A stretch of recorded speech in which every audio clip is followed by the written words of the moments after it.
ਬੰਦੇ ਇੱਕ ਦੋ ਨੇ ਮੈਨੂੰ ਆਖਿਆ ਵੀ ਘੁੰਮਣ ਸਾਹਿਬ ਤੁਸੀਂ ਬੜੇ ਪਿੱਛੇ ਹੋ। ਮੈਂ ਆਖਿਆ ਕਿਹੜੀ ਗੱਲ ਤੋਂ? ਉਹ ਆਖਣ ਲੱਗੇ ਯਾਰ ਲੋਕੀ ਲਾਈਵ ਬਹਿ ਕੇ ਟਿਕਟਾਕ ਦੇ ਉੱਤੇ ਹਜ਼ਾਰਾਂ ਡਾਲਰ ਕਮਾਉਂਦੇ ਨੇ ਪਏ ਤੇ ਤੁਸੀਂ ਮਤਲਬ ਇਸ ਪਾਸੇ ਆਉਂਦੇ ਹੀ ਨਹੀਂ ਪਏ। ਮੈਂ ਆਖਿਆ ਯਾਰ ਲਾਈਵ ਬਹਿ ਕੇ ਕਰੀਦਾ ਕੀ ਹੈ, ਮੈਂ ਸਾਦਾ ਜਿਹਾ ਬੰਦਾ ਵਾਂ, ਮੈਨੂੰ ਨਹੀਂ ਪਤਾ। ਤੇ ਵਾਕਈ ਨਹੀਂ ਪਤਾ।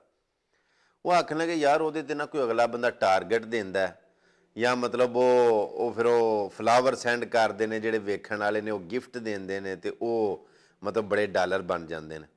ਮੈਂ ਆਖਿਆ ਮੈਨੂੰ ਇਸ ਗੱਲ ਦਾ ਇਲਮ ਨਹੀਂ ਤੇ ਤੁਸੀਂ ਮੈਨੂੰ ਕੋਈ ਵੀਡੀਓ ਭੇਜੋ ਹਾਂ, ਮੈਂ ਵੀ ਵੇਖਾਂ ਕਿ ਲਾਈਵ ਬਹਿ ਕੇ ਕੀ ਕਰੀਦਾ।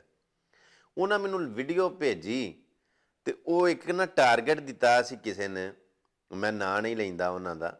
ਉਹਨੇ ਆਖਿਆ ਤੂੰ ਪਿੱਛੇ ਆ ਫੂਲ ਝਾੜੂ ਲੈ ਕੇ ਨਾ ਤੇ ਮੋਰ ਬਣ। ਉਹ ਮੈਂ ਵੇਖ ਕੇ ਨਾ ਉਹਨਾਂ ਦੀ ਉਹ ਲਾਈਵ ਜਿਹੜੀ ਆਪਸ ਦੇ ਵਿੱਚ ਉਹ ਕਰਦੇ ਸਨ ਪਏ ਤੇ ਉਹ ਵੀਡੀਓ ਵੇਖ ਕੇ ਤੇ ਮੈਂ ਆਖਿਆ ਯਾਰ ਇਹ ਜਿਹੜਾ ਪਿੱਛੇ ਉਹ ਝਾੜੂ ਲੈ ਕੇ ਤੇ ਮੋਰ ਜਿਹਾ ਬਣਦੇ ਨੇ, ਇਹ ਵਾਹਵਾ ਕੰਮ ਸਮਝਦੇ ਹੋਣੇ ਨੇ ਤੇ ਇਹਨਾਂ ਨੂੰ ਡਾਲਰ ਤਾਂ ਆਉਂਦੇ ਹੋਣੇ ਇੰਨਾ ਪਏ। ਉਹ ਵੇਖਣ ਵਾਲਿਆਂ ਨੂੰ ਫਿਰ ਵਾਹਵਾ ਸਵਾਦ ਆਉਂਦਾ ਤੇ ਉਹ ਕਰਨ ਵਾਲਿਆਂ ਨੂੰ ਵਾਹਵਾ ਸਵਾਦ ਆਉਂਦਾ। ਵੇਖਣ ਵਾਲਿਆਂ ਦਾ ਟਾਈਮ ਚੰਗਾ ਗੁਜ਼ਰ ਜਾਂਦਾ ਤੇ ਜਿਹੜੇ ਵਹਾਉਂਦੇ ਨੇ ਮੋਰ ਬਣ ਕੇ ਉਹਨਾਂ ਨੂੰ ਡਾਲਰ ਆ ਜਾਂਦੇ ਨੇ।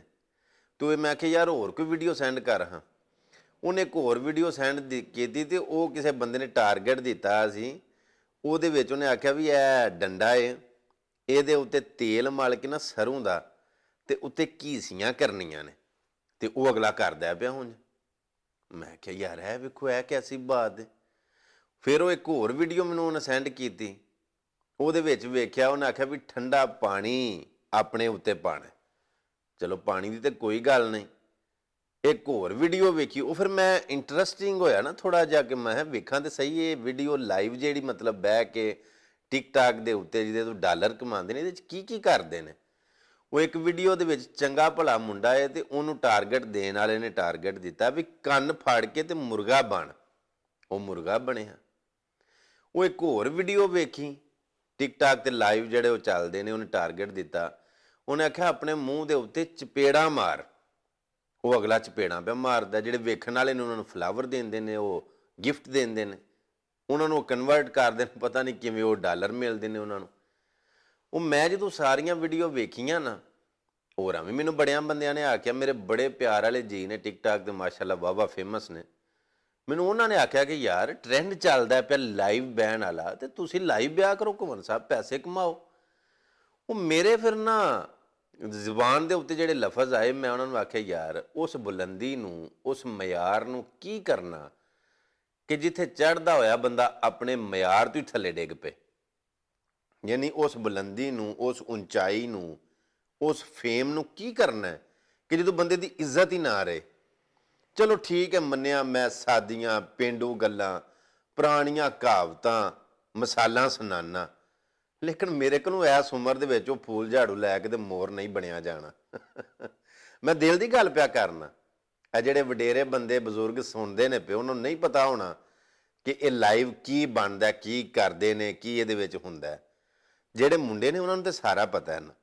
ਸੋ ਮੈਂ ਆਪਣੇ ਦਿਲ ਦੀ ਗੱਲ ਤੁਹਾਡੇ ਨਾਲ ਇਹ ਸ਼ੇਅਰ ਕੀਤੀ ਹੈ ਕਿ ਯਾਰ ਮਤਲਬ ਉਸ ਇੱਜ਼ਤ ਨੂੰ ਕੀ ਕਰਨਾ, ਉਸ ਫੇਮ ਨੂੰ ਕੀ ਕਰਨਾ, ਉਸ ਨਾਂ ਨੂੰ ਕੀ ਕਰਨਾ ਕਿ ਨਾ ਬੇਬਾ ਹੋਵੇ ਤੇ ਇੱਜ਼ਤ ਟਕੇ ਦੀ ਨਾ ਹੋਵੇ। ਉਸ ਸ਼ੋਹਰਤ ਨੂੰ ਕੀ ਕਰਨਾ। ਯਾਨੀ ਵੇਖੋ ਨਾ ਮਿਸਾਲ ਦੇ ਤੌਰ ਦੇ ਉੱਤੇ ਉਹ ਇੱਕ ਬੜਾ ਮਸ਼ਹੂਰ ਸੀ, ਉਹ ਵਜਾਉਂਦਾ ਸੀ ਇਹ ਕੰਟੇਨਰ ਜਿਹਾ, ਮਜ਼ਦਾਜ ਨਹੀਂ ਉਹ ਮਤਲਬ ਹੁੰਦਾ ਜਿਹਦੇ 'ਚ ਉਹ ਸਮਾਨ ਸਮੂਨ ਖੜਦੇ ਨੇ, ਤੇ ਉਹ ਗੀਟਿਆਂ ਨਾਲ ਵਜਾਉਂਦਾ ਸੀ ਤੇ ਉਹ ਆਂਦਾ ਸੀ ਲਾ ਲੇ ਸਾਰੀ ਗੱਡੀ ਲਾ ਲੇ।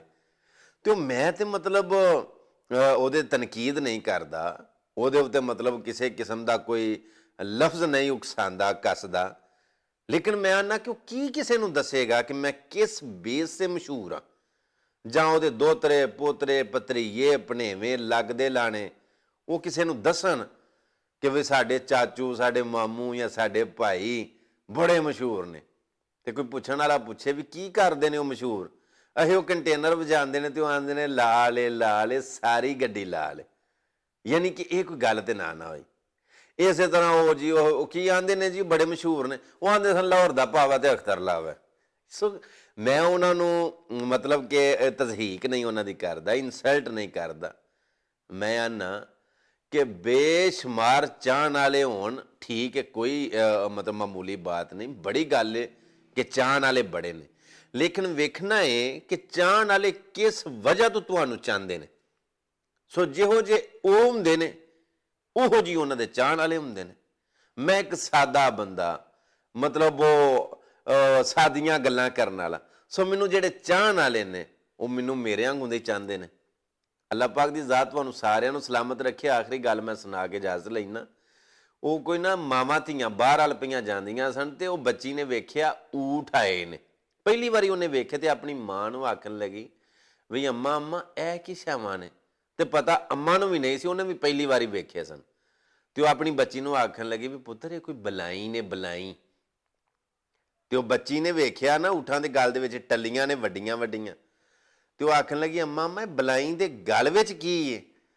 ਤੇ ਉਹਨੂੰ ਇਹ ਨਾਂ ਨਾ ਯਾਦ ਆਇਆ ਵੀ ਕੀ ਇਹ ਗਲ ਦੇ ਵਿੱਚ ਟੱਲੀਆਂ ਸਨ। ਤੇ ਕਈ ਵਾਰੀ ਜ਼ੁਬਾਨ ਚੋਂ ਮਤਲਬ ਉਹ ਲਫ਼ਜ਼ ਉਖੜ ਜਾਂਦੇ ਨੇ, ਨਹੀਂ ਆਉਂਦੇ ਜ਼ੇਨ ਦੇ ਵਿੱਚ, ਜਾਂ ਜ਼ੁਬਾਨ ਤੋਂ ਨਹੀਂ ਅਦਾਇਗੀ ਹੁੰਦੀ। ਤੇ ਉਹ ਟੱਲੀਆਂ ਦਾ ਉਹਨੂੰ ਨਾਂ ਯਾਦ ਨਾ ਰਿਹਾ, ਤੇ ਆਖਣ ਲੱਗੇ ਪੁੱਤਰ ਇਹੋ ਜਿਹਿਆਂ ਦੇ ਗਲ ਵਿੱਚ ਇਹੋ ਜਿਹੇ ਹੀ ਹੁੰਦੇ ਨੇ। ਸੋ ਮੇਰਾ ਕਹਿਣ ਦਾ ਮਤਲਬ ਇਹ ਵੇ ਕਿ ਜਿਹੋ ਜਿਹੇ ਉਹ ਕੰਮ ਕਰਦੇ ਨੇ, ਉਹਨਾਂ ਨੂੰ ਫਾਲੋ ਕਰਨ ਵਾਲੇ, ਲਾਈਕ ਕਰਨ ਵਾਲੇ ਵੀ ਉਸੇ ਹੀ ਜ਼ਹਿਨੀਅਤ ਦੇ ਹੁੰਦੇ ਨੇ। ਜੇ ਮੇਰੀ ਇਹ ਗੱਲ ਚੰਗੀ ਲੱਗੀ ਹੋਵੇ ਤੇ ਠੀਕ ਹੈ, ਜੇ ਅਗਰ ਮਾੜੀ ਲੱਗੀ ਹੋਵੇ ਤੇ ਮਾਜ਼ਰਤ ਜੀ। ਅੱਲਾਹ ਸੁਣਾ ਤੁਹਾਨੂੰ ਸਾਰਿਆਂ ਨੂੰ ਸਲਾਮਤ ਰੱਖੇ। ਮੈਂ ਜਿਵੇਂ ਦੀਆਂ ਗੱਲਾਂ ਕਰਨਾ, ਜਿਵੇਂ ਦੀਆਂ ਬਾਤਾਂ ਕਰਨਾ ਕੋਸ਼ਿਸ਼ ਕਰਾਂਗਾ, ਮੈਂ ਅੱਛੀਆਂ ਗੱਲਾਂ ਹੀ ਤੁਹਾਨੂੰ ਸੁਣਾਉਂਦਾ ਰਹਾਂ। ਆਪਣਾ ਬੜਾ ਸਾਰਾ ਖਿਆਲ ਰੱਖਿਓ। ਮਿਲਨੇ ਇੱਕ ਨਵੀਂ ਵੀਡੀਓ ਦੇ ਨਾਲ। ਅੱਲਾਹ ਸੁਣਨ ਦੇ ਵਾਲੇ। ਅਸਲਾਮ ਵਾਲੇਕੁਮ ਵਰਹਿਮਤੁल्लाह।